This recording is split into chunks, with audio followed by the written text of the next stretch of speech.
Heiter Fahne, jetzt haben Trump-Leute doch Migozell 2 Richter verhaftet. Das geht doch so nicht in einer Demokratie.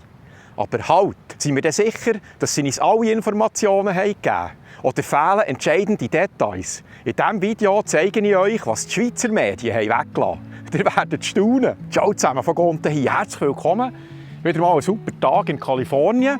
Ich werde jemand gefragt, wieso der Sörmel überhaupt eine Wollenkappe anhat am Meer. Und da gibt es 2 Gründe. Erstens bin ich schon als kleiner Bub Fan von Jacques Cousteau. Zweitens habe ich etwa fletschnasse Haare, weil ich vorher im Wasser war. Und das ist einfach am schnellsten, am gäbigsten und am besten gegen Ohrenweh, wenn man Kappe anlegt. Übrigens, all die Modelle sind handmade in Thun bei Mama von Gunten.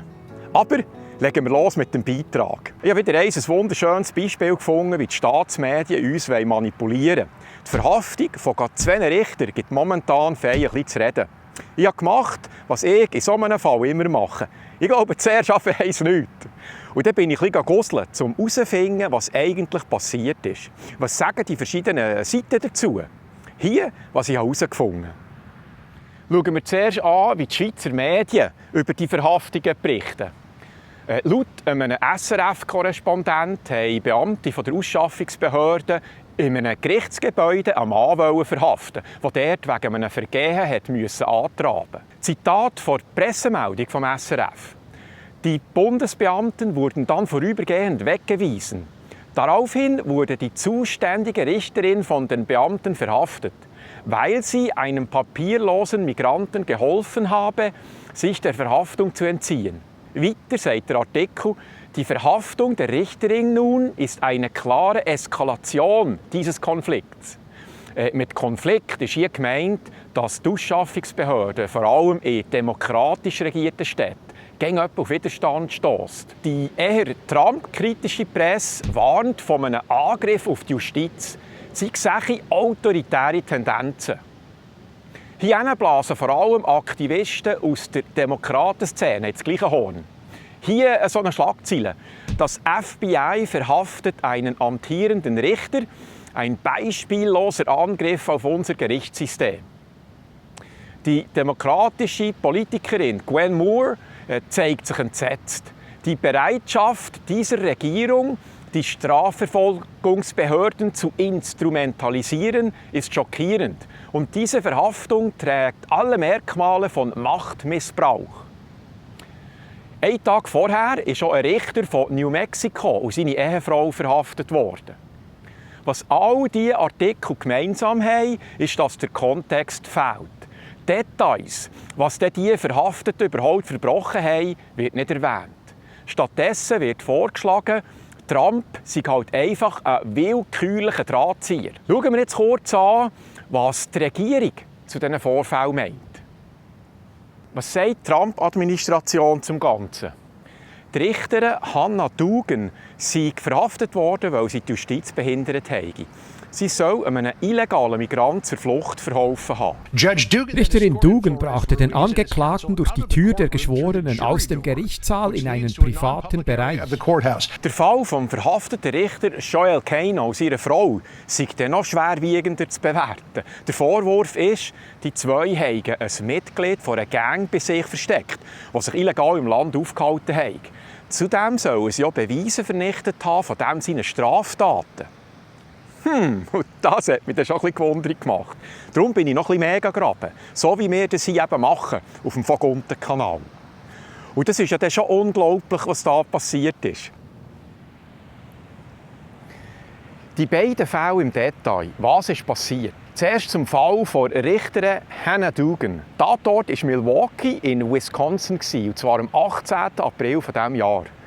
Der Eduardo Flores Ruiz, ein illegaler Migrant, erscheint vor Gericht. Er hat auf seine Mitbewohner, einen Mann und eine Frau, eingeprügelt. Beide sind im Krankenhaus gelandet.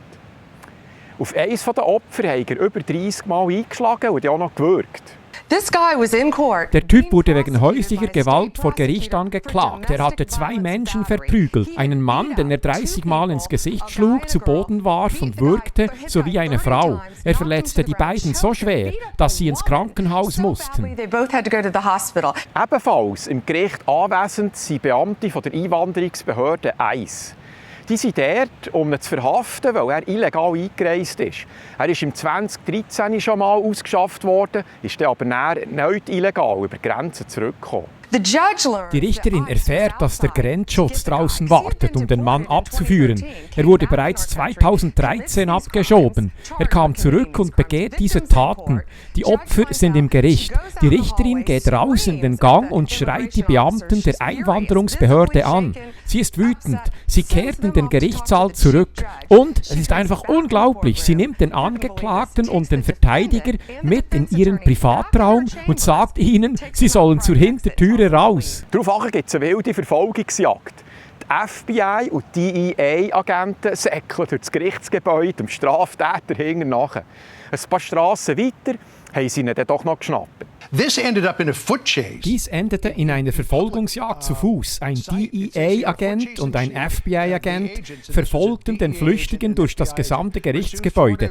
Schließlich nahmen sie ihn in der Nähe der Kreuzung West State Straße und 10. Straße fest. Die US-Justizbehörde sagt jetzt, dass das Manöver hier von dieser Richterin die öffentliche Sicherheit gefährdet. Und ein paar Tage später hat das FBI die Richterin verhaftet. Es gibt 2 Anklagepunkte. Erstens Behinderung eines Verfahrens von einer Bundesbehörde. Und zweitens Verbergen einer Person, um deren Entdeckung und Verhaftung zu verhindern. Aber es geht noch weiter. Schauen wir uns noch den nächsten Fall an, wo ein Richter und seine Ehefrau sind verhaftet wurden.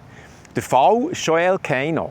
Der Vorwurf, sie haben das Gangmitglied Christian Ortega Lopez bei ihnen daheim versteckt.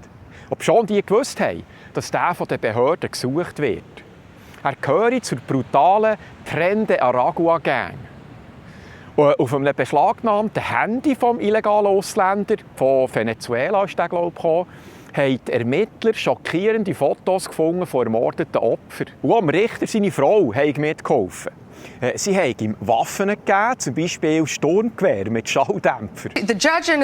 Der Richter und seine Frau gaben ihm Sturmgewehre. Mit diesen Sturmgewehren mit Schalldämpfer geht das Gangmitglied zusammen mit anderen bekannten Mitgliedern der Tren de Aragua Gang zu einem Schießstand, um die Gewehre zu testen. Auch hier gibt es 2 offizielle Anklagepunkte. Erstens Manipulation von Beweismitteln. Und zweitens Unterschlupfgewährung eines Flüchtigen. Schauen wir zum Schluss noch an, was die Regierung sagt zu den Vorwürfen der Demokraten, dass Trump die Justiz angreife. Die Justizministerin Pam Bondi hat eine klare Antwort parat für die Demokraten. Niemand stehe über dem Gesetz. No one is above the law in this country. Der oberste Grenzschutzchef, der Tom Homan, nimmt kein Blatt vor den Mund.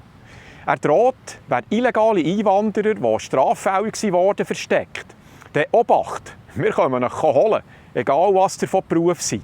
Es ist mir egal, was die Richter oder die Linken denken. Wir werden illegale Straftäter verhaften. Wir kommen. Und wie immer am Schluss meine Meinung. Es kommt mir vor, als töne ich langsam in eine kaputte Schallplatte. Primär geht es auch hier nicht um Pro-Trump oder gegen Trump, sondern ganz einfach um gesunden Menschenverstand. Es will mir nicht in den Ring reichen. Ihr müsst euch vorstellen, ihr seid ein Opfer von Gewalt, steht dort im Gerichtssaal, ein bisschen weiter hinten, der Straftäter, der euch spitalreif geprügelt hat. Und der ist jetzt dazu auch noch illegal in den USA. Und dann müsst ihr zuschauen, wie eure Richter den Typ noch bevor die Verhandlung anfängt, durch eine verbotene Seitentür zum Gerichtssaal rausschmuggelt und dann lässt gehen. Also, das geht doch einfach nicht. Wieso unsere Medien das Ganze jetzt verzerren und daraus einen Justizskandal von Trump fabrizieren, das muss mir jemand von euch zuerst mal erklären. Aber im zweiten Fall sagen die Zeitungen nicht viel über das bewusste Verstecken von einem Straftäter. Und darauf ist auch der illegal hier. Und auch in diesem Fall wird der Trump als Bösewicht dargestellt. Nochmal, es geht hier bei diesen Beispielen nicht darum, den Trump heilig zu sprechen. Aber es ist auch nicht okay, dass wichtige Details weggelassen werden, nur dass man dem erklärten Böhlimann einmal mehr die Schuld geben kann. Ich finde, das hat mit Journalismus nicht viel zu tun. Was meint ihr? Warum präsentieren die uns vielfach eine verfälschte Auswahl an Infos? Warum dürfen wir nicht alles wissen? Meine Erklärung ist, dass man die Leute auf die falsche Fährte locken will. Solange sich die Mehrheit aufregt über eine Person im Ausland, müssen sich die hier oben in Bern keine Sorgen machen, dass sie selber ins Zentrum von Kritik kommen. Weil zurzeit gibt es offensichtlich eine Auseinandersetzung, wie Länder zusammenarbeiten in Zukunft. Die einen setzen auf eine starke Vernetzung, wo Landesgrenzen weniger wichtig sind und dafür grosse, zentrale Institutionen die Regeln für alle festlegen. Da würde ich jetzt die Regierungen der meisten westlichen Länder dazu zählen. Die anderen wollen, dass jedes Land wieder mehr Kontrolle über seine eigenen Angelegenheiten behaltet und seine Eigenständigkeiten nicht mehr weiter aufgibt. Der Trump würde ich jetzt eher zu diesem Lager zählen. Aber eben, was weiss ich schon als ehemaliger Badmeister und Velomech? Also, dann würde ich sagen, das war es für heute. Merci fürs Hineinschauen. Liebe Grüße an alle, die mir nach dem letzten Video von überall auf der Welt haben Grüße geschickt haben. Ich freue mich mega, wenn ich lese, von wo ihr überall zuschaut. Also, nochmal, merci fürs Hineinschauen. Bis zum nächsten Mal. Tschüss!